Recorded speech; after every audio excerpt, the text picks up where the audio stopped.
Welcome to infinite story world, जहां हर कहानी एक नए यूनिवर्स का दरवाजा खोलती है।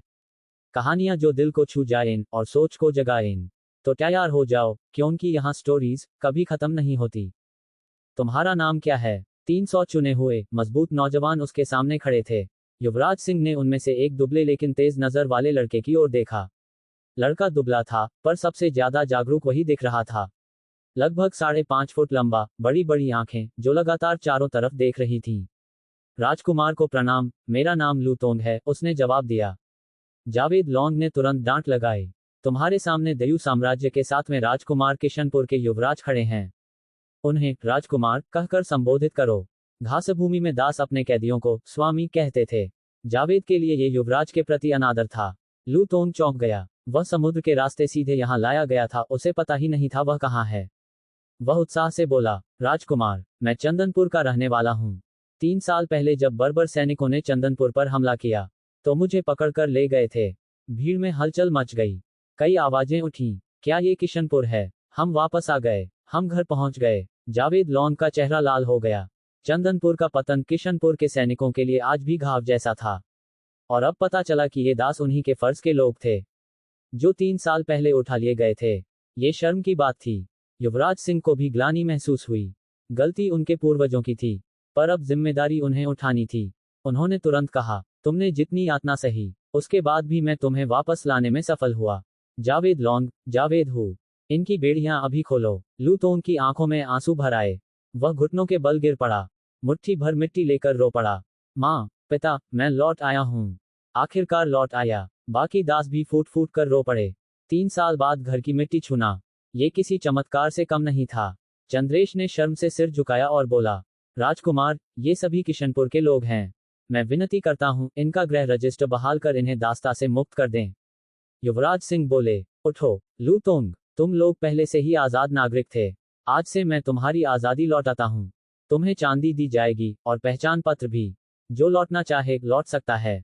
लेकिन कोई नहीं हिला। लू तोंग ने कहा, राजकुमार, मेरे माता पिता मुझे बचाते हुए मारे गए। अब मेरा कोई घर नहीं। हम में से अधिकतर के परिवार उस हमले में खत्म हो गए। युवराज सिंह कुछ देर शांत रहे। उन्हें लगा, कमजोर राज्य अपने लोगों के लिए सबसे बड़ी त्रासदी होता है। फिर वे झुककर बोले, चंदनपुर का पतन 3 वर्ष पूर्व, भले ही वहां के सेनापति की गलती थी, पर मैं भी इस शर्म से बच नहीं सकता। मैं आप सबसे क्षमा चाहता हूँ। लू तोंग और बाकी दास घबरा गए और घुटनों पर गिर पड़े। राजकुमार, ऐसा मत कहिए। हम जैसे दास आपकी क्षमा कैसे स्वीकार कर सकते हैं? जावेद लॉन्ग और जावेद हू चुपचाप युवराज को देख रहे थे। उनके चेहरे पर आश्चर्य था। युवराज सिंह ने लू तोंग को उठाया। बर्बर कबीले शक्तिशाली हैं, हम कमजोर। हमारे सैनिकों में शक्ति की कमी है। हमारे घोड़े कमजोर हैं, इसलिए चंदनपुर गिरा। पर आज मैं रियासत को फिर से मजबूत करने में लगा हूं। इसके लिए मुझे योग्य लोगों की जरूरत है। अगर तुम लोगों का कहीं जाने का ठिकाना नहीं, क्या तुम मेरे साथ रहोगे? मेरे साथ मिलकर एक बड़े उद्देश्य के लिए काम करोगे? लू तोंग और बाकी नौजवानों के दिल में आग सी लगी। उसने कहा, यदि राजकुमार अनुमति दें, तो मैं आपकी सेवा में जीवन लगा दूंगा। बाकियों में भी उत्साह और डर मिला जुला था। हर कोई लू तोंग जैसा अकेला नहीं था। कुछ के दूर दराज रिश्तेदार हो सकते थे। युवराज समझ गए। उन्होंने कहा, जो लू तोंग के साथ रहना चाहे रह सकता है। जो घर लौटना चाहे मैं उसे चांदी देकर भेज दूंगा। किसी पर जोर नहीं होगा। कई आवाजें आईं, धन्यवाद राजकुमार। युवराज ने चंद्रेश को आदेश दिया, बाकी सभी से पूछो, जो किशनपुर के निवासी हैं, उनकी आजादी बहाल करो। जो वापस जाना चाहें उन्हें यात्रा व्यय दो। और जो कार्यशालाओं में रहना चाहें उन्हें कारीगर की तनख्वाह पर रखो। चंद्रेश आदेश लेकर अंदर चला गया। जो घर जाना चाहते थे वे भी उसके पीछे चले गए। 300 में से लगभग 100 लोग चले गए। 200 लोग युवराज के सामने रह गए। वे सब आशा और भय से उन्हें देख रहे थे। युवराज बोले, चूंकि तुमने रहने का निर्णय लिया है, अब तुम मेरे लोग हो। मैंने तुम्हें खास कामों के लिए चुना है। आज से तुम मेरे साथ किशनपुर लौटोगे। तुम्हें युवराज निवास के पास बने नए आवास में रखा जाएगा। कल से मैं तुम्हें उन कौशलों का प्रशिक्षण देना शुरू करूंगा। जी राजकुमार। युवराज के संकेत पर जावेद लॉन्ग और जावेद हू उन्हें लेकर चल पड़े। युवराज चिंतित नहीं थे। उनका स्तर एक दास से ऊपर उठ चुका था। और आने वाले समय में किशनपुर में कारीगरों का दर्जा ऊंचा होगा। उन्हें यकीन था कि ये नौजवान गर्व महसूस करेंगे। युवराज ने उस बगल वाले आंगन को खरीद लिया था, जो युवराज निवास से एक छोटे रास्ते द्वारा जुड़ता था। सुरक्षा के लिए और गोपनीय प्रशिक्षण के लिए। लू तोंग और बाकी 200 लोगों को वहां पहुंचाने के बाद जावेद लोंग और जावेद हु तुरंत सैन्य मुख्यालय गए और जल्द ही 20 सशस्त्र गार्ड युवराज निवास पर तैनात कर दिए गए। सावधानी के तौर पर 200 अनजान लोगों का आना खतरा भी बन सकता था। युवराज ने विरोध नहीं किया। उनके लिए सच्ची निष्ठा और सच्चा स्वभाव समय बताता है। यदि वे निष्ठावान और मेहनती निकले तो यही लोग भविष्य का आधार बनेंगे, और यदि उन्होंने रियासत के खिलाफ कुछ किया तो युवराज बिना दया के कार्रवाई करेंगे, क्योंकि एक शासक की दया यदि गलत जगह पर दी जाए तो न सिर्फ उसे बल्कि उसके पूरे प्रदेश को तबाह कर सकती है। चेंदू चेनवेनलोंग ने अगले ही दिन कार्तिक और बाकी युवाओं की जानकारी दर्ज कर दी और उन्हें उपकरण विभाग में शामिल कर लिया। कुल 231 युवक वहीं ठहरे थे, ज्यादातर 13 से 20 साल की उम्र के। बड़े लोग जिनके परिवार थे वे निकल चुके थे। सम्राट विक्रमेंद्र ने पूछा, क्या यहाँ कोई पढ़ा लिखा है? सारा कमरा एकदम शांत हो गया। उन्हें समझ आ गया कि कोई भी पढ़ना नहीं जानता। इस समय में पढ़े लिखे लोग वैसे भी बहुत कम होते थे। इसका मतलब था कि इन युवाओं को तकनीकी शिक्षा देने से पहले उन्हें पढ़ना लिखना सिखाना बहुत जरूरी था। ठीक है, तो सबसे पहले मैं तुम्हें पढ़ना सिखाऊंगा, उन्होंने कहा। सम्राट विक्रमेंद्र ने तय किया कि आगे से किशनपुर कंगजू के सभी तकनीकी दस्तावेज सरल लिपि में लिखे जाएंगे, ताकि गोपनीयता भी बनी रहे और सीखना भी आसान हो। उन्होंने पिनइन जैसे तरीकों से अक्षर सिखाना शुरू किया। सुबह उन्होंने पूरी ध्वनि प्रणाली सिखाई। दोपहर तक आधे से ज्यादा अक्षर युवाओं को याद हो चुके थे। फिर उन्होंने गणित शुरू करवाया, अरबी अंक जोड़ घटाना। युवाओं ने पूरी लगन से सीखा। पढ़ना इस युग में सम्मान की बात थी और वे सब बेहद उत्साहित थे। शाम को चेंदू एक पट्टिका लेकर आए जिस पर लिखा था बोवन अकादमी। यही आंगन अब किशनपुर के शिक्षा केंद्र के रूप में काम करेगा।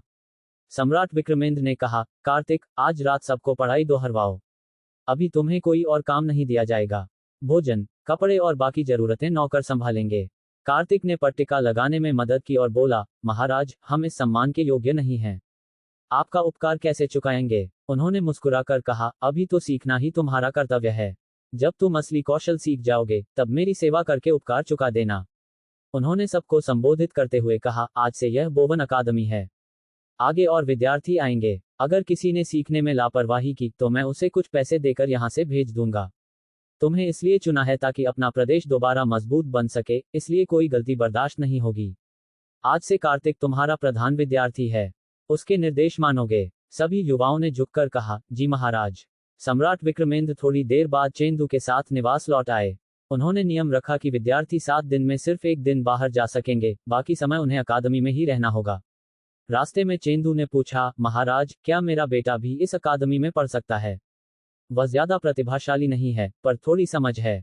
अगर ऐसे ही समय बर्बाद करता रहा तो आगे कुछ नहीं कर पाएगा। सम्राट विक्रमेंद्र ने हंसते हुए कहा, हर पिता अपने बेटे के लिए अच्छा ही चाहता है। तुम सख्त हो, पर उसकी भलाई के लिए। चेंदू, तुम्हारे पुत्र के लिए जगह अवश्य होगी। चेंदू खुशी से भर गया। धन्यवाद, महाराज। इसके बाद वह उत्साहित होकर अपने बेटे को खबर देने चला गया। लता, जो पूरे दिन सम्राट के साथ थी, बोली, महाराज, आज आपने जो सिखाया वह सब बहुत अजीब था। ऐसे अक्षर मैंने पहले कभी नहीं देखे। लता और जोया दोनों पढ़ी लिखी थी, इसलिए उन्होंने तुरंत पहचान लिया कि ये सामान्य लिपि नहीं थी। उन्होंने मुस्कुराकर कहा, यह मेरी गुप्त विद्या है, इसे किसी से कहना मत। लता ने सिर हिला दिया। राजमहल में अब रात का खाना तैयार था। पहले जैसे साधारण भोजन की जगह अब बेहतर पकवान बनने लगे थे। बाजारों के खुलने से नए सामान भी मिलने लगे थे। कुछ दिन पहले मशीन विभाग ने लोहे की कड़ाही और कोयले का चूल्हा बना दिया था, जिससे रसोई और अच्छी हो गई थी। रसोइये ने एक कड़ाही मेज पर रखी और बोला, महाराज, ये वही मसालेदार चिकन है जो आपने मंगवाया था। खुशबू पूरे कमरे में फैल गई और सम्राट विक्रमेंद्र मुस्कुराकर बैठ गए। 63 आधुनिक भारतीय संस्करण। मसालेदार चिकन और व्यापार। तारांकन। किशनपुर के बाजार में उस दिन सुबह से ही हलचल थी। युवराज सिंह ने कुछ नए मसालों और खाने की वस्तुओं को बाजार में बेचने की अनुमति दे दी थी। लोग उत्सुक थे कि आखिर राजमहल अचानक खाने पीने के सामान में इतनी दिलचस्पी क्यों ले रहा है। युवराज सिंह अपने निजी अंगरक्षकों के साथ वहां पहुंचे। उनके साथ कार्तिक भी था, जो हाल ही में रसोई और व्यापार विभाग की देखरेख कर रहा था। सामने कुछ व्यापारी एक नए व्यंजन का स्टॉल लगा चुके थे। मिट्टी के बड़े बर्तन में लाल, सुगंधित, मसालेदार चिकन पक रहा था। युवराज सिंह ने पास खड़े व्यापारी से पूछा, ये नया पकवान तुमने कहां से सीखा? व्यापारी ने थोड़ा झुकते हुए कहा, महाराज, कुछ दिन पहले महल के रसोइयों ने एक अलग तरह का मसाला मिलाने का सुझाव दिया था। उसी से इसका स्वाद इतना अलग और जायकेदार हुआ है। लोग इसे खूब पसंद कर रहे हैं। कार्तिक ने आगे बढ़कर बर्तन के ऊपर झुककर खुशबू सूंघी और बोला, अगर यह इतना पसंद आ रहा है तो इसका व्यापार बढ़ाया जा सकता है।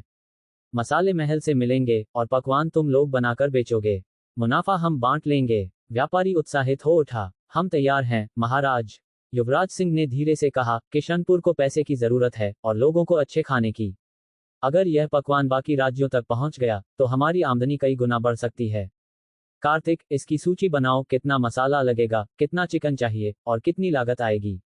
कार्तिक तुरंत काम में लग गया। बाजार में खड़े लोग चर्चा करने लगे कि युवराज अब नए नए तरीकों से व्यापार बढ़ाने की कोशिश कर रहे हैं। पास खड़ी लता धीरे से मुस्कुराए। युवराज, ये कदम अच्छा है। मसालेदार खाने की मांग हमेशा रहती है। अगर यह पकवान दूसरे शहरों में पहुंचा तो हमारा नाम भी फैलेगा। युवराज सिंह ने सिर हिलाया। मुख्य बात स्वाद नहीं, बल्कि व्यापार है। लोगों को ऐसा कुछ चाहिए जो अलग हो और रोजमर्रा की चीजों से बेहतर महसूस हो।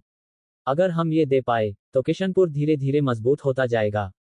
जैसे ही व्यापारी नए नए ग्राहकों को प्लेटें बांटने लगे, युवराज ने देखा कि लोग उत्साह से खरीद रहे थे। छोटे बच्चे भी मसालेदार चिकन देखकर खुश हो रहे थे। कार्तिक ने एक कागज लेकर सारी गणना युवराज सिंह को दिखाई। अगर एक दिन में इतना लाभ होता है तो महीने भर में काफी रकम जमा हो सकती है। और अगर हम इसे अन्य नगरों में भी बेचें तो आमदनी 3 गुना बढ़ जाएगी। युवराज सिंह ने संतुष्ट होकर कहा, आज से यह व्यंजन पूरे राज्य में बेचा जाएगा। हर नगर में एक एक समूह तैयार करो। मसाला महल उपलब्ध कराएगा, लेकिन पकाने और बेचने की जिम्मेदारी व्यापारियों की होगी। लता ने आगे बढ़कर कहा, मैं रसोई में जाकर यह नुस्खा ठीक से लिखवा दूंगी ताकि हर जगह एक जैसा स्वाद बने। युवराज सिंह ने मुस्कुराते हुए कहा, यही चाहिए। किशनपुर की पहचान अब सिर्फ लोहे या हथियारों से नहीं होगी, बल्कि स्वाद से भी होगी। उस दिन बाजार की भीड़ देर रात तक कम नहीं हुई। मसालेदार चिकन की महक पूरे किशनपुर में फैल चुकी थी और लोगों को अंदाजा भी नहीं था कि यह छोटा सा व्यंजन जल्द ही पूरे राज्य की नई कमाई बनने वाला है। 64 आधुनिक भारतीय संस्करण। चारों दिशाओं में प्रगति, तारांकन तारांकन। पिछली रात का मसालेदार चिकन सबको इतना पसंद आया कि महल के सेवक भी खुश हो गए। युवराज सिंह ने अपने हिस्से का थोड़ा बचा खाना सेवकों को दे दिया था। ये किसी तरह की बेइज्जती नहीं थी, बल्कि उस समय में खाना बचाना सामान्य बात थी। खुद युवराज भी कई बार बचा खाना खा लेते थे। बड़े लोहे के बर्तन में बना चिकन वैसे भी ऐसा था जैसे सब एक ही थाल साझा कर रहे हों। वह सोच रहे थे कि ज्ञानकोश में अभी कितनी तरह की उत्कृष्ट रेसिपियां पड़ी हैं जिन्हें वे धीरे धीरे इस दुनिया में ला सकते हैं। लेकिन फिलहाल विलासिता में समय बिताना ठीक नहीं था।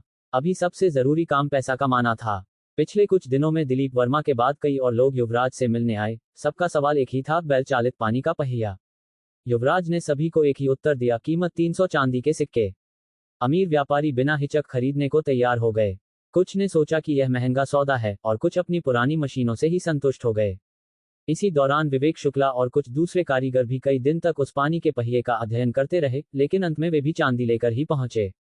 युवराज को अब इस बात का अंदाजा हो गया था कि इस युग में कोई भी उसके बनाए हुए घूमने वाले बियरिंग की नकल नहीं कर सकता। एक दिन युवराज सिंह ने बोवन अकादमी में अपना पाठ पढ़ाया ही था कि चंद्रेश उनके पास आया और बोला, महाराज, पिछले कुछ दिनों में हमें लगभग 5000 सेट बियरिंग के ऑर्डर मिले हैं। मशीनरी विभाग इतनी बड़ी मात्रा संभाल नहीं पा रहा। मेरी राय है कि एक और जल चालित कार्यशाला बनाई जाए। लेकिन ऐसा किया तो हमारे पास कारीगर कम पड़ जाएंगे। चेतन मल्होत्रा के लौटने के बाद से चंद्रेश नियमित रूप से अकादमी में आ रहा था। युवराज ने उसकी बात सुनी और सोच में पड़ गए। मशीनरी विभाग पहले से ही बहुत काम कर रहा था। कोयला चूल्हे बनाना, जहाज निर्माण के लिए पुर्जे तैयार करना, स्टील और कोक बनाना और पानी के पहियों के हिस्से तैयार करना। अब इतने बड़े ऑर्डर ने काम का बोझ और बढ़ा दिया था। युवराज पिछले कुछ दिनों से इसी बात पर विचार कर रहे थे, कम लाभ वाली चीजों पर इतना समय और कारीगर लगाना ठीक नहीं। जैसे कोयला चूल्हे बनाना, फायदा है, पर इतना नहीं कि 50 कारीगर रोज इसी में लगे रहें। और इससे असली उद्योग स्टील की प्रगति भी धीमी हो रही थी। उन्होंने पूछा, कोयला चूल्हे बनाने में कितने कारीगर लगे हैं?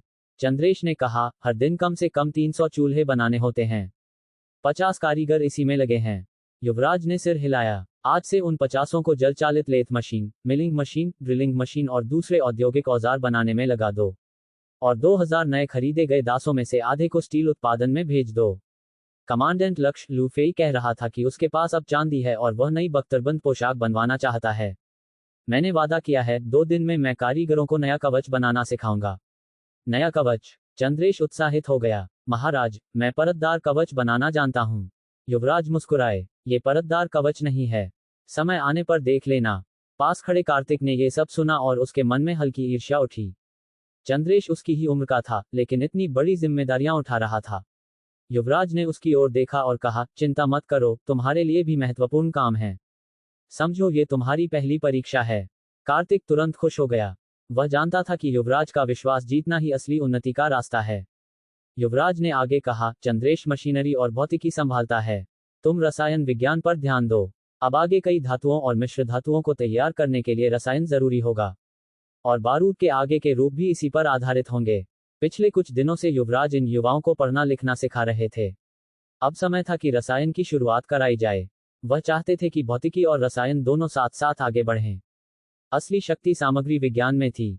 बेहतर सामग्री के बिना बेहतर उद्योग नहीं बन सकता था। उन्होंने तय किया कि 200 लोगों का दल रसायन और सामग्री विज्ञान का दायित्व संभालेगा। युवराज ने कहा, कल तुम लोगों को क्षार बनाना सिखाऊंगा। यही तुम्हारा पहला प्रोजेक्ट होगा। कार्तिक को समझ नहीं आया कि क्षार क्या है, लेकिन उसने सिर हिला दिया। मशीनरी विभाग का बोझ कम होते ही चंद्रेश काफी खुश हो गया। उसने पूछा, महाराज एक बात और, विवेक शुक्ला के परिवार का क्या? युवराज ने कहा, उनसे मैं खुद बात करूंगा। उन्हें कोयला चूल्हा बनाने की तकनीक बेच दूंगा। उस दिन शाम को युवराज सिंह ने विवेक शुक्ला को बुलाया और कोयला चूल्हे की तकनीक उन्हें बेचने की बात कही। वह बेहद खुश हो गए, खासकर इसलिए क्योंकि कीमत सिर्फ 50,000 चांदी थी। अब वे 6 जिलों में पूरे चूल्हा व्यापार पर नियंत्रण पा सकते थे।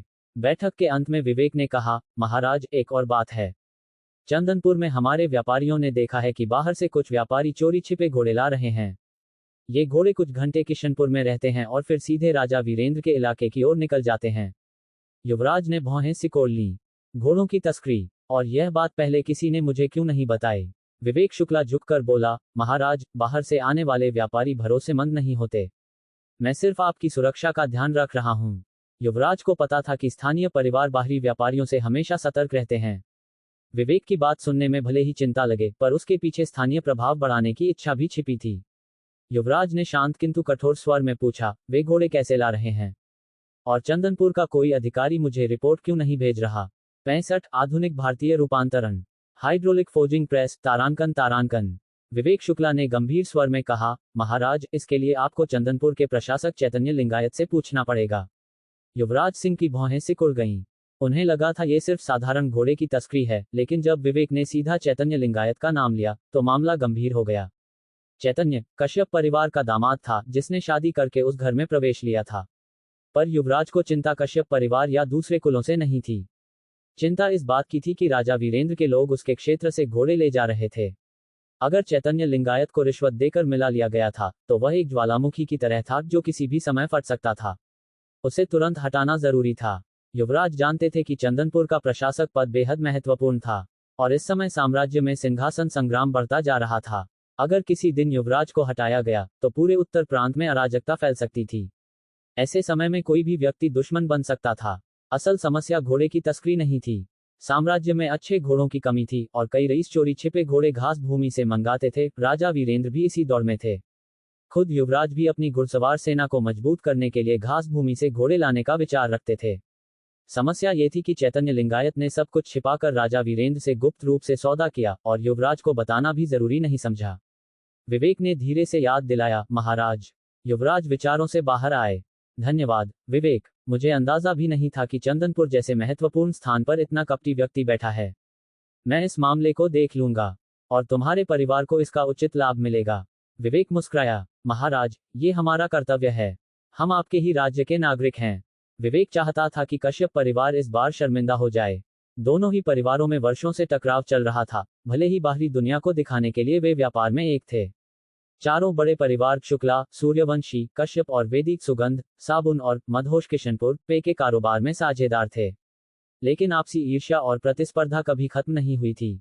छोटे व्यापारी मान सम्मान में सिर झुकाते थे, इसलिए सारे अधिकार इन्हीं के हिस्से में आए। विवेक के जाने के बाद युवराज ने पंडित पंकज को बुलाया और पूरी बात बताई। पंडित पंकज ने कुछ पल सोचा और कहा, महाराज ये सही समय है कि प्रशासन से इन स्थानीय शक्तिशाली परिवारों का नियंत्रण हटाया जाए। युवराज बोले, हम दोनों की सोच एक जैसी है, लेकिन चैतन्य लिंगायत को हटाने के बाद चंदनपुर का प्रशासक कौन बनेगा? पंडित पंकज ने विनम्रता से कहा, यदि महाराज चाहें तो मैं कुछ योग्य लोगों की सूची भेज सकता हूं। ये लोग साधारण परिवारों से हैं, परीक्षा पास कर चुके हैं, पर भ्रष्ट तंत्र ने इन्हें आगे नहीं बढ़ने दिया। युवराज ने सिर हिलाया। ऐसे लोगों पर भरोसा करना हमेशा बड़े परिवारों से अधिक सुरक्षित था।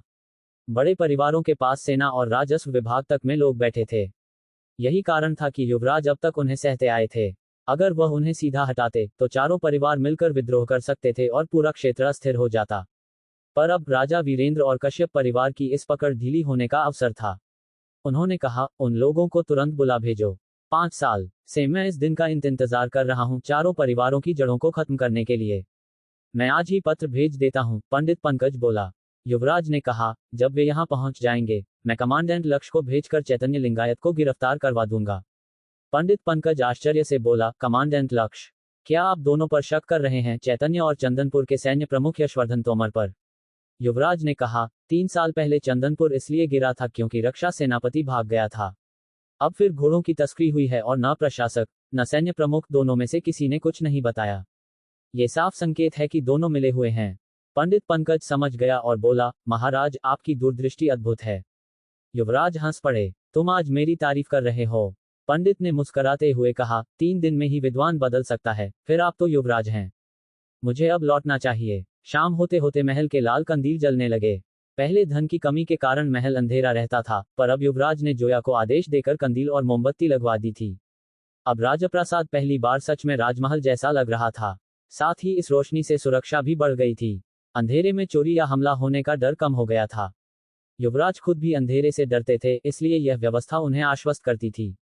स्नान कर जब वे कक्ष में पहुंचे तो लता ने गर्म पानी तैयार कर दिया था। ठंड अब कम हो रही थी और हवा में वसंत की आहट थी। खेतों का मौसम आने वाला था। युवराज को वसंत पसंद था, रोशनी, हरियाली और बाहर निकलकर घूमने का अवसर। दूसरे दिन उन्होंने अकादमी में सुबह का पाठ पढ़ाया, आज तत्वों की सारणी का परिचय दिया। दोपहर को वे मशीनरी विभाग पहुंचे। चंद्रेश बेचैनी से उनके पास आया। महाराज, आज हम किस तरह का कवच बनाएंगे? मैंने रात भर सोचा। युवराज ने कहा, पट कवच। ये कवच तलवारधारी सैनिकों के लिए भयावह था। पूरा शरीर ढकता था और कटने छेदने वाले हथियारों पर लगभग असरहीन रहता था। युवराज इसका प्रयोग बंदूक के सामने नहीं, बल्कि साम्राज्य की सेनाओं और उत्तर के घुड़सवारों के खिलाफ करना चाहते थे। चंद्रेश ने आश्चर्य से पूछा, पर कवच? पर इसके लिए तो, युवराज बोले, इससे पहले हमें एक और चीज चाहिए, हाइड्रोलिक फोर्जिंग प्रेस। यही वास्तविक कारण था। परतदार कवच और जाली कवच बड़े समय और मेहनत मांगते थे, लेकिन हाइड्रोलिक प्रेस से लोहे की पट्टियां बड़ी मात्रा में तुरंत दबकर तैयार हो सकती थीं। और स्टील, ये तो युवराज की सबसे बड़ी ताकत थी। उसी प्रेस से पूरी सेना को तेजी से नया कवच मिल सकता था। पानी की ताकत से चलने वाला युग। मशीन विभाग में पहुंचते ही कार्तिक की आंखें चमक उठी। पानी की ताकत से चलने वाला फॉर्जिंग हैमर। ये क्या होता है, महाराज? युवराज सिंह मुस्कुराए। उन्हें पहले से पता था कि ये बातें कार्तिक के लिए नहीं होंगी, लेकिन उसकी समझ इतनी तेज थी कि उसे बस दिशा चाहिए होती थी। युवराज सिंह कुर्सी पर बैठे और सामने वाली जगह कार्तिक को बैठने का इशारा किया। फिर वे समझाने लगे कि प्लेट आर्मर क्या होती है और पानी की ताकत से चलने वाला फॉर्जिंग हैमर कैसे काम करता है। यूरोप के पुराने जमाने में योद्धाओं के बीच कई तरह के कवच बने, पर अंत में सबसे सफल रहा प्लेट आर्मर। तलवारें उस पर असर ही नहीं करती थीं। और जब पानी से चलने वाले फॉर्जिंग प्रेस आए, तब इन आर्मरों का बड़े पैमाने पर निर्माण संभव हुआ। लेकिन यहाँ समस्या थी, लोहे को हाथ से पीटना बहुत धीमा काम था। और युवराज सिंह को अपनी सेना के लिए बड़ी संख्या में कवच चाहिए थे। यही कारण था कि वे हाइड्रोलिक फॉर्जिंग प्रेस बनवाना चाहते थे। कार्तिक ने सुना तो उत्साह से भर गया। महाराज, अगर यह मशीन बन गई तो फॉर्जिंग की गति 30 गुना बढ़ जाएगी। नहीं, युवराज सिंह ने शांत स्वर में कहा, 40 गुना। 1 मिनट में 100-200 प्रहार। यही इसकी असल ताकत है। कार्तिक की आंखें फैल गईं। तो फिर तो हमारा काम आधा नहीं, 1000 गुना आसान हो जाएगा। युवराज सिंह हंस पड़े। बस इसलिए इसे बनाना जरूरी है। जब तक भाप के इंजन नहीं आ जाते, हमें पानी की ताकत का पूरा इस्तेमाल करना होगा। कार्तिक पहले ही बैल चक्र, ऑक्स पावर्ड व्हील और दूसरे जल यंत्र बना चुका था, इसलिए वह इस मशीन की बनावट को तेजी से समझ गया। जल मिल, गियर, धुरी, चक्के सब एक तरह के ही सिद्धांत पर चलते थे। फर्क सिर्फ काम करने वाले हिस्से में होता था। लेकिन फॉर्जिंग प्रेस की संरचना भारी और जटिल थी, इसलिए पहला मॉडल बनाने में 1 महीना तो लगना ही था। इस दौरान कार्तिक मशीन पर दिन रात लगा रहा। जहां कहीं अटकता, वहीं से सीधे अकादमी पहुंचकर युवराज सिंह से पूछता। दोनों मिलकर समस्या का हल निकालते जाते। इसी बीच युवराज सिंह ने अकादमी में पढ़ाना जारी रखा। एक सुबह उन्होंने तत्वों की तालिका, पीरियोडिक टेबल का परिचय दिया और दोपहर में वे मशीन विभाग पहुंचे। साथ ही उन्होंने कार्तिक और छात्रों को पहली रासायनिक प्रक्रिया शुरू करवाई, पौधों की राख से क्षार एल्कलाइड निकालना। क्योंकि अब साबुन के कारखाने पूरे किशनपुर में हर ओर खुल गए थे और क्षार का भाव आसमान पर था। हर बैच की बिक्री पर व्यापारी राहत भी महसूस करते और दुख भी। कितना महंगा है ये क्षार, एक व्यापारी बुदबुदाया। लेकिन सीखा कैसे जाए, दूसरे ने कहा। राजमहल के पीछे वाले आंगन में बनता है। वहां 200 लोग रहते हैं, सब पर पहरा है। किसी से सीखना नामुमकिन है। यह बातें दूर खड़े पंडित पंकज ने सुनी तो मन ही मन बोले, लालच इन्हें कहीं का नहीं छोड़ेगा। वे अंदर पहुंचे और सारी बात युवराज सिंह को बताई। युवराज सिंह ने शांत पर तेज स्वर में कहा, मुझे इन व्यापारियों की हर चाल पता है। कुछ तो गुलामों के भेष में जासूस भेजते हैं। उन्हें अंदर आने दो, पर बाहर नहीं जाने दूंगा। पंडित पंकज ने सिर हिलाया। महाराज, किशनपुर अब बहुत बदल रहा है। आपको अपनी गुप्त टुकड़ी बनानी होगी, जैसे पुराने समय में गुप्तचर मंडल होते थे। बिना सूचना तंत्र के हम अंधेरे में ही रहेंगे। युवराज सिंह गंभीर हो गए। इच्छा तो मेरी भी है, पर कोई भरोसेमंद आदमी चाहिए। पंडित पंकज मुस्कुराए। मैं इसीलिए आया हूं। एक आदमी है जो शायद आपकी नजर में खरा उतर सके। युवराज सिंह सीधा बैठ गए। कौन? नाम बताओ। महाराज, जिस व्यक्ति को मैंने ढूंढा है वह रास्ते में है। वह यहीं का रहने वाला है। उसका नाम है विक्रम, पंडित पंकज ने कहा। युवराज सिंह ने भौहें सिकोड़ लीं। विक्रम, ये नाम कहीं सुना हुआ लगता है। पंडित पंकज ने याद दिलाया, महाराज, जब चिन चंद्रपाल ने वांग चेंगचो पर आरोप लगाए थे, तब एक बलि का बकरा बनाया गया था। युवराज को तुरंत याद आया। हाँ, वही जिसे चेंगचो ने सारा दोष देकर कहा था कि हम परिवार में निपटा लेंगे। जी महाराज, वही विक्रम, पंकज ने कहा। चेंगचो घर लौटा। उसने हल बैल छिपाने के झूठे आरोप में विक्रम को 100 कोड़े लगवाए, जब तक कि वह बेहोश न हो गया। फिर उसके हाथ पैरों में पत्थर बांधकर उसे तुंग नदी में फेंकवा दिया। पर किस्मत ने उसका साथ दे दिया। पत्थर ठीक से बंधे नहीं थे। पानी लगने पर होश में आया और किसी तरह बंधन तोड़कर बह गया। उसी दिन मैं नदी किनारे खेती की जांच कर रहा था। मैंने ही उसे मरते मरते बचाया। युवराज सिंह संदेह से बोले, चेंगचो की क्रूरता तो समझ में आती है, पर इसका गुप्तचर दल से क्या संबंध? पंडित पंकज थोड़ा झुककर बोले, महाराज, सदियों से जो लोग मरकर लौटे हों, जिनका सब कुछ छिन गया हो, वही गुप्तचर बनने के लिए सबसे उपयुक्त होते हैं। युवराज कुछ देर सोचते रहे। पंकज की बात सही थी। विक्रम मरकर जी उठा था। उसके मन में वांग परिवार के खिलाफ गहरी आग होगी। और वांग परिवार वैसे भी युवराज की भविष्य की राह में सबसे बड़ा कांटा था। अगर युवराज उसे जीवन दे दें तो विक्रम जान देकर भी वफादारी निभाएगा। युवराज हल्का मुस्कुराए। पंडित जी, आपकी दृष्टि सच में दूरदर्शी है। दोनों हल्की मुस्कान बांटते हैं। पंडित पंकज कहते हैं, पर एक समस्या है, विक्रम को महाराज के पास कैसे रखा जाए कि वांग परिवार पहचान न जाए? युवराज बोले, इसका उपाय सरल है। मशीन विभाग से मैं उसके लिए एक विशेष मास्क बनवाऊंगा। एक गुप्तचर वैसे भी चेहरा छुपाकर ही रहता है। अति उत्तम। मैं आज ही विक्रम से फिर बात करूंगा। अगर उसका मन दृढ़ रहा तो कल उसे आपके सामने प्रस्तुत करूंगा। युवराज सिंह ने सिर हिलाया। उद्योग और शिक्षा में इतना डूबे थे कि राजकुमार के लिए जरूरी 2 स्तंभ, सेना और गुप्तचर दल, पीछे छूट रहे थे। अब दोनों पर काम शुरू करना अनिवार्य था। योजक चिन्ह, योजक चिन्ह, योजक चिन्ह। हंसिया चांद पंडित पंकज का घर वही शाम। उनका घर किशनपुर राजमहल से बस एक गली दूर था। जब वे पहुंचे, उनकी पत्नी सुश्री सुनीता 5 वर्ष की बेटी के साथ खेल रही थी। उन्होंने कहा, भोजन तैयार है जी, चलिए। कुछ देर बेटी को दुलराने के बाद पंडित पंकज बोले, विक्रम को बुला दो। वह पिछले 1 महीने से उनके यहाँ रह रहा था। धीरे धीरे स्वास्थ्य वापस आने लगा था। सुश्री सुनीता ने उसे बुलाया। एक दुबला पतला युवक बाहर आया, चेहरा पीला, माथे के बीच एक काला तिल। खांसी। पंडित जी, उसने थके स्वर में कहा। पंकज उसे सहारा देकर भीतर लाए। दोनों बैठ गए। औरतें साथ नहीं खाती, इसलिए सुनीता बेटी को लेकर दूसरे कमरे में चली गईं। पंडित पंकज ने गंभीर होकर कहा, विक्रम, महाराज को मैंने सब बता दिया है। अगर तुम जीना चाहते हो तो अब बस एक ही रास्ता है, महाराज की सेवा। वांग चेंगचो के लोग पूरे किशनपुर में फैले हैं। अगर तुम बाहर निकले, 1 कोस भी नहीं जा पाओगे। विक्रम ने सिर झुकाया। वह वांग परिवार का ही खून था, पर एक उपेक्षित, अनचाहा खून। वह बोला, पंडित जी, आपने मेरी जान बचाई। अब मेरे पास खोने को कुछ नहीं है। मेरी बस एक इच्छा है, वांग चेंगचो को उसके अपराधों की सजा मिले। उसकी आवाज में आग थी। पंडित पंकज संतुष्ट हो उठे। अच्छा, तो कल से तुम नहीं, तुम्हारी परछाई महाराज के साथ चलेगी। विक्रम नाम अब खत्म। अब तुम महाराज की नजर और कान हो। आपके आदेश शिरोधार्य, विक्रम बोला। उसकी आंखों में वर्षों का दर्द और बदले की ठंडक दोनों थी। योजक चिन्ह, योजक चिन्ह, योजक चिन्ह। फायर साम्राज्य के भीतर छुपा तूफान। पंडित पंकज सोच में पड़ गए। घोड़ों की तस्करी से खुलासा हुआ था कि राजा वीरेंद्र प्रिंस वेग ने पिछले 5 साल में 3000 युद्ध घोड़े छुपाकर खरीदे हैं। साधारण बात नहीं थी। इसका मतलब राजगद्दी की लड़ाई अब सिर्फ शाही बेटों की नहीं रही। 6 गैर शाही राजाओं ने भी खेल में कूदने की तैयारी कर ली है। जब साम्राज्य की स्थापना हुई थी तो 6 राजाओं को अपना अपना प्रदेश मिला था। अब 100 साल बाद वे छोटे राज्य बन गए थे और महाराज विक्रमेंद्र की शक्ति घटती जा रही थी। शुक्र था कि राजा विक्रमेंद्र जैसे कठोर और तेजस्वी सम्राट अभी जीवित थे, वरना देश के 6 राजा एक एक कर विद्रोह शुरू कर देते।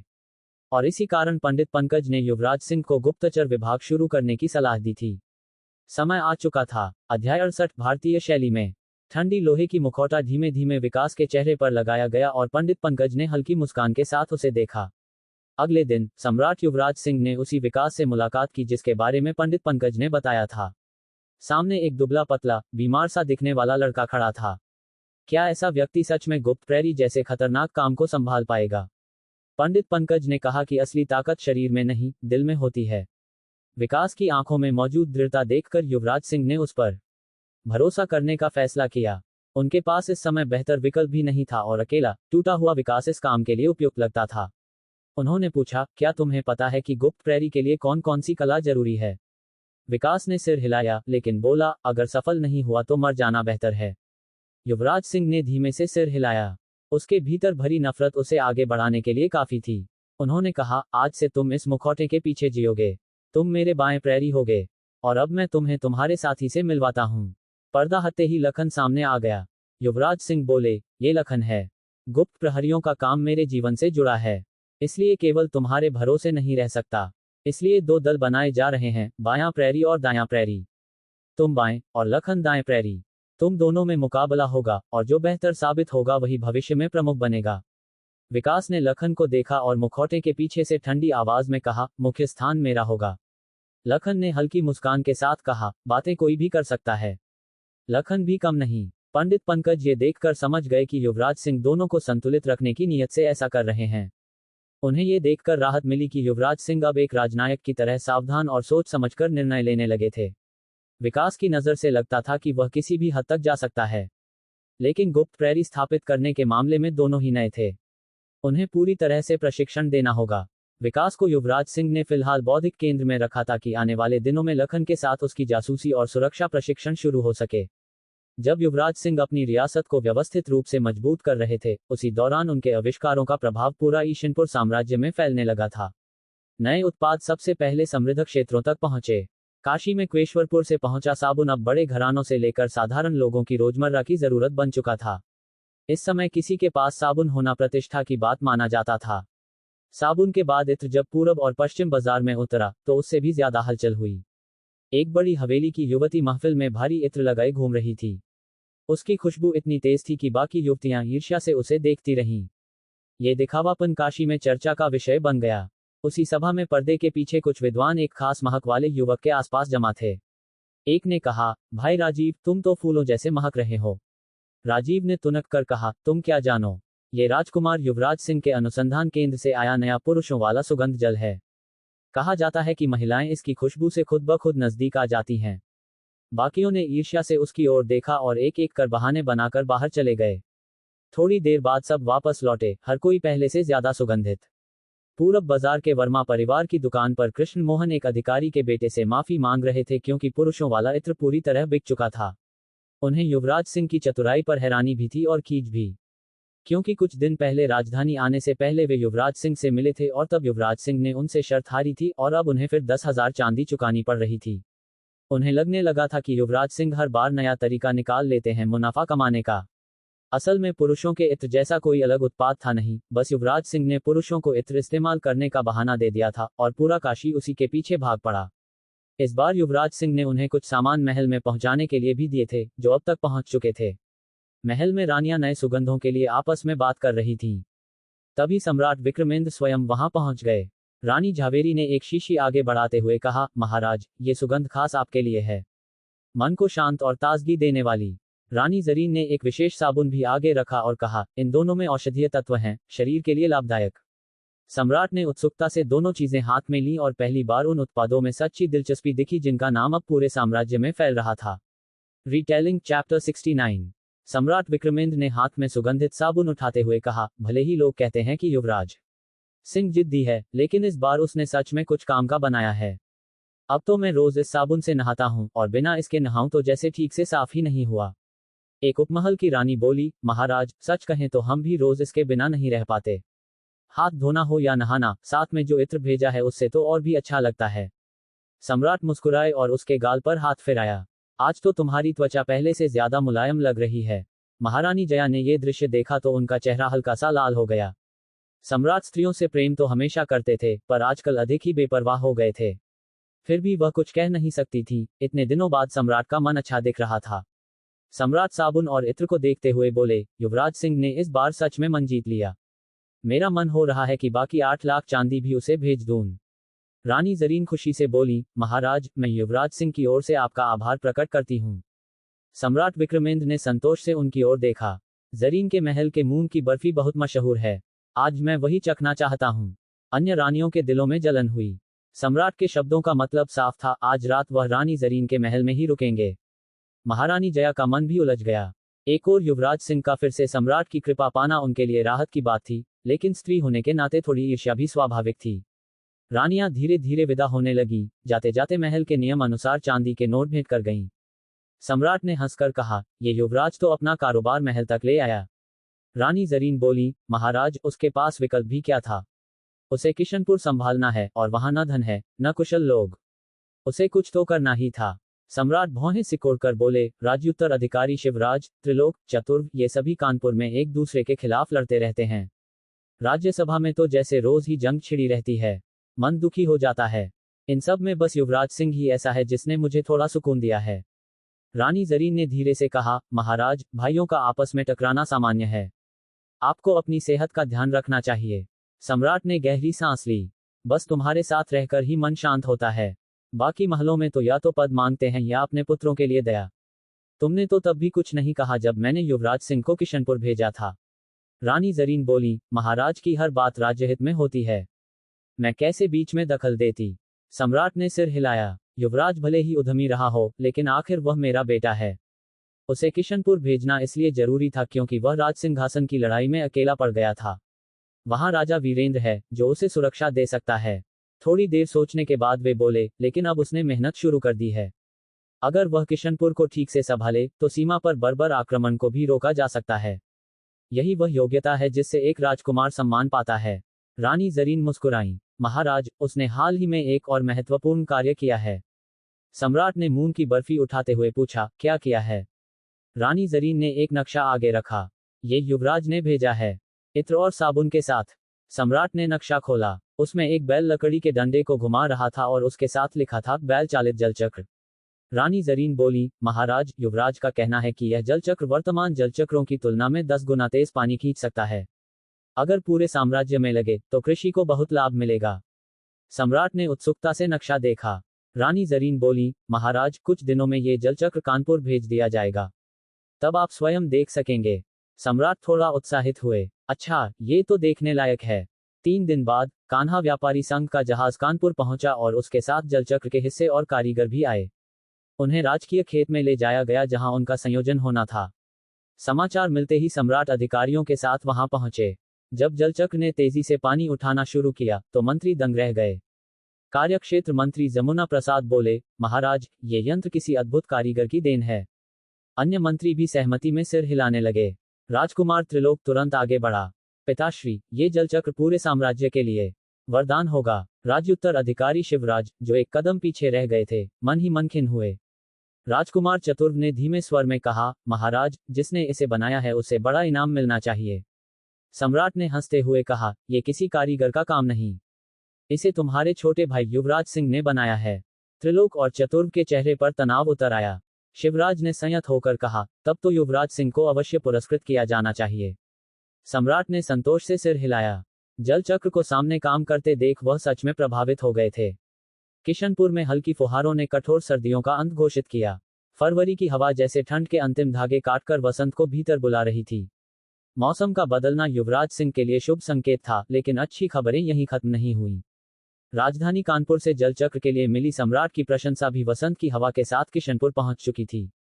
इसी के कुछ दिन बाद 8 लाख चांदी किशनपुर भेजी गई और उसके साथ आया था दरबार का एक विशाल आदेश। ली कौशल्या ने उत्साह से कहा, महाराज, ये योजना सच में अद्भुत रही। सम्राट विक्रमेंद्र ने बैल चालित जलचक्र को साम्राज्य के सभी राजकीय खेतों में अनिवार्य कर दिया है।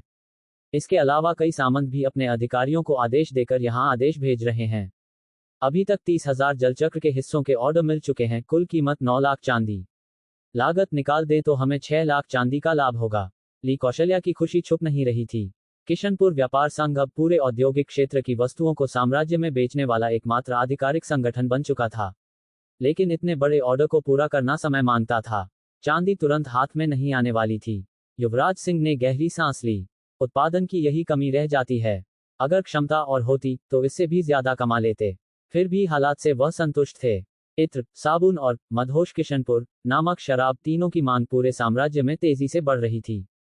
केवल इनसे ही महीने के 3 लाख चांदी मिल रहे थे।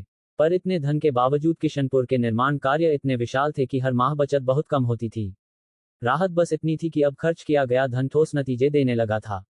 कान्हैया दत्त ने चूना, कोयला, लोहे और ग्रेफाइट की खदानें पूरी तरह स्थापित कर दी थी। हर खदान में 1000 मजदूर लगाए गए थे। इनसे औद्योगिक क्षेत्र की जरूरतें पूरी होने लगी थीं। खनिज ढुलाई के लिए उन्होंने 300 गाड़ियों की एक परिवहन टीम भी बना दी थी। लतापुर समुद्री तट का उपयोग कर नमक परिवहन विभाग भी स्थापित हो चुका था। अब किशनपुर को बाहर से नमक खरीदने की जरूरत नहीं रहती थी।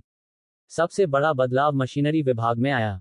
जब कानपुर जलचक्र देखकर चकित था, किशनपुर में एक और क्रांतिकारी आविष्कार जन्म ले चुका था, हाइड्रोलिक फोर्ज प्रेस। 1 महीने की मेहनत में कार्तिक और युवराज सिंह ने बारीकी से विचार कर लेथ मशीनों से बने सटीक हिस्सों की मदद से यह यंत्र तैयार किया। इसके बाद युवराज सिंह ने मशीनरी विभाग का पुनर्गठन कर औद्योगिक क्षेत्र की पहली विशेष स्टील कार्यशाला स्थापित की, जहां केवल तलवार, औजार और स्टील उत्पाद बनाए जाने थे। अन्य लेथ मशीनों को लेथ कार्यशाला में स्थानांतरित किया गया। अलग अलग जगहों पर सीमेंट, ईंट, शराब और इत्र की कार्यशालाएं बनाई गईं। ये सभी कार्यशालाएं अब मशीनरी विभाग के अधीन थीं। युवराज सिंह अपनी 4-5 महीनों की उपलब्धियों को याद कर संतोष महसूस कर रहे थे। ली कौशल्या को मुस्कुराते देख बोले, अभी खुश होने की जल्दी मत करो। ये ऑर्डर सिर्फ शुरुआत हैं। आगे का काम और भारी है। पिछले महीने कार्तिक के साथ फौज प्रेस तैयार करने के साथ ही युवराज सिंह बोवन अकादमी में अपने मुख्य कर्मचारियों को प्रशिक्षित भी कर रहे थे। ली कौशल्या को उन्होंने आधुनिक व्यापार की शिक्षा दी। ली कौशल्या बोले, महाराज चिंता न करें, पाने के लिए देना पड़ता है। मैं कल से सामंतों के राज्यों में जाकर स्थानीय रईसों को जलचक्र खरीदने के लिए तैयार करूंगा। युवराज सिंह मुस्कुराए। ये वही तरीका था जो उन्होंने सिखाया था, संबंध बनाकर व्यापार आगे बढ़ाना। उन्होंने कहा, एक अच्छा व्यापारी तो साधु को भी कंघी बेच दे, ये याद रखना। ली कौशल्या ने तुरंत कहा, किसी भी वस्तु की बिक्री प्रचार पर निर्भर करती है। युवराज सिंह ने सिर हिलाया। वह अभी तक बहुत सा व्यापारिक ज्ञान सिखाने से रुके थे। समय आने पर बाकी बातें भी सिखाएंगे। इतिहास ने उन्हें यह सिखाया था कि युद्ध और अर्थव्यवस्था एक दूसरे के पूरक हैं। उन्होंने कहा, धन खर्च करने से मत डरना। तुम्हारा काम प्रचार है। इतना प्रचार करो कि साम्राज्य की कुलीन महिलाएं साबुन और इत्र के बिना बाहर निकलने में शर्म महसूस करें और मदहोश किशनपुर के अलावा कोई शराब परोसने में संकोच करे। इस प्रचार के लिए युवराज सिंह ने 1 लाख चांदी अलग रखकर अधिकारी वर्ग पर उपयोग के लिए भेजी। साम्राज्य अभी अधिकारियों के अधिकार वाले दौर में था, इसलिए स्थानीय अधिकारियों को साथ रखना आवश्यक था। सभी बातों के बाद ली कौशल्या उत्साह से भरकर निकल गए। युवराज सिंह मुख्य कक्ष में बैठकर व्यापार रणनीतियां तैयार करने लगे। उनके अनुसार जब साबुन और इत्र अमीरों के बीच सामान्य हो जाएंगे, तब इन वस्तुओं को अलग अलग श्रेणियों में बांटकर आम जनता तक भी पहुंचाया जाएगा। रणनीति पूरी कर युवराज सिंह बाहर आए। धूप में खड़े होकर उन्हें लगा मानो सुनहरी रोशनी उनके चारों ओर फैल रही हो। खेती का मौसम पास था। अन्न ही राज्य की शक्ति का आधार था। इसी से तय होता कि राज्य कितने लोगों का पेट भर सकता है और कितनी सेना खड़ी कर सकता है। इसी समय पंडित पंकज एक युवा विद्वान को लेकर आए। ये वही व्यक्ति था जिसे उन्होंने चंदनपुर के नए राज्यपाल के रूप में सुझाया था। युवा ने झुककर कहा, महाराज, आपका सेवक चंद्रवीर प्रणाम करता है। युवराज सिंह ने उसे उठने का संकेत दिया। पंडित पंकज बोले, महाराज, चाहे चाय लिंगनाथ को भड़काने वाला कोई भी हो, पर युद्ध घोड़ों की तस्करी का अपराध सिद्ध है। कानून के अनुसार उसे दंडित किया जाना चाहिए। युवराज सिंह ने दूर देखते हुए कहा, अब समय आ गया है कि मैं अपने राज्य पर पूरी पकड़ बनाना शुरू करूं। अगर कहानी पसंद आई हो तो वीडियो को लाइक करें और चैनल इन्फिनिट स्टोरी वर्ल्ड को सब्सक्राइब करना ना भूलें। हर कहानी एक नई दुनिया। मिलते हैं नेक्स्ट एपिसोड में। 1